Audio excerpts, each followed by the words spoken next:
Hey everybody, Joe pal Brian Hunt. Welcome to another episode of 60 Seconds of Risk. And today I have a very good fortune having Joe Mira here join us on the show. Joe, welcome to the show. Brian, thank you. I'm looking forward to it. Yes. We've talked about it, and I'm looking forward to getting out and reaching out to some of your folks and giving them a little heads up on kind of what we do and some ways to avoid risk out there. Well, I appreciate that, Joe. So, Joe, you're a lawyer that focuses on construction, correct? Correct. And how long have you been doing this for now? Almost 30 years. So you might know a thing or two. So. Yeah. Actually started out in construction before law school. Okay.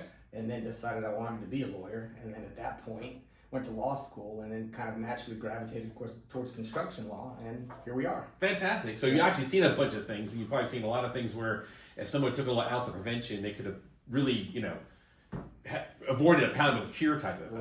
Right. And we've heard that term before. I think Ben Franklin was the one who introduced that term.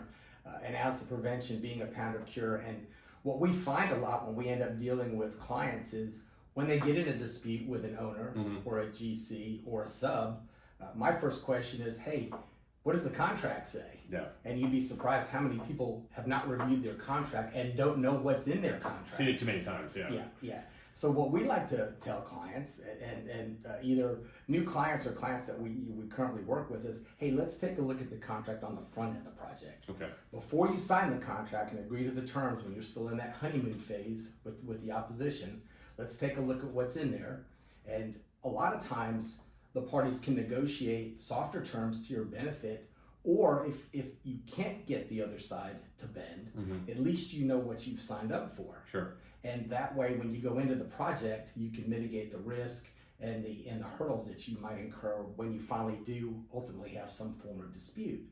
And it's very simple because there's a lot of things that impact the success of a project. Amen. And the terms that we like to look at by way of example, let's talk about the notice provisions. When do you have to submit notices for changes, for different site conditions, in that way that you can assert claims for more money? Some provisions say if you don't assert it within a time period, you waive it. Yeah. And people are like, oh, I've lost my ability to seek additional funds. Yeah. So that's a real big one. We've got a lot of insurance folks here. A lot of time people don't even look at the insurance requirements that they're required to provide to the owner to get on the job site. Yeah. They find out later they need a certificate of insurance, and then they need to have certain levels and limits that they don't have. Unfortunately, I've seen it too as well. Right, and that can even prohibit you from getting your pay apps approved. Yeah. So if you were to say, obviously you've got a lot of experience, a lot of journalized, but what would you say are the top 3 things people should think about as far as a contract? Right. The 3 that I like to focus on are the payment terms. Okay. So we get the money in the door. Yeah. Indemnity is a huge one because a lot of people end up assuming the risk for another party. And indemnity is just a short term for saying, hey, if you screw up, I defend you. If I screw up, you defend me. And what level of defense are you providing? Yeah. And a lot of that is negotiable. Okay. And we like to say, what's good for the goose is good for the gander. If I screw up, I defend you. If you screw up, you defend me. And a lot of times you can negotiate those terms. Yeah. So that's a big one. Okay. And one that kind of goes overlooked that as a lawyer we always look at is the disputes clause. What did we sign up for? Did we sign up for arbitration, which is preferable in a lot of these disputes? Did we sign up for litigation, which would be in state or federal court? And do we have to mediate to try to settle the claim before we can file our dispute? Yeah.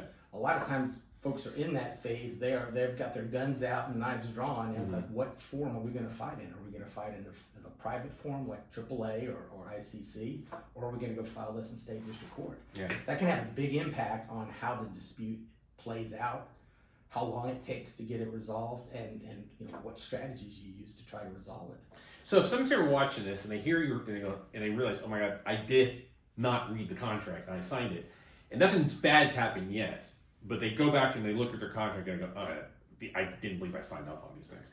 What can or can't be done? Obviously it's a signed contract. The other party doesn't have to relent, but what do you think is the best option? Not a lot you can do after you've signed it. Yeah. But what we say is at least you know where the tripwires are. True. It's like walking through a minefield. If you know where the mines are, you can avoid stepping on them. Yeah. Like notice provisions, for example. That way, at the end of the day, you know what you've got to do and you can abide by it and avoid disputes. And if you do get in a dispute, at least you know where we're going and what we have to do to try to work through it. Awesome. This is great stuff, Joe. I really appreciate your time. You bet. Brian, thank you. You bet. So, like all things, guys, if you enjoyed this show or there's a certain topic you'd like to see or individual, please post a note on LinkedIn. You can also find this video and all other videos in this series on my YouTube channel. In addition, you can find the video links to this on my the website formerly known as Twitter, Substack, Facebook, and now Blue Sky. Until next time, guys. Bye.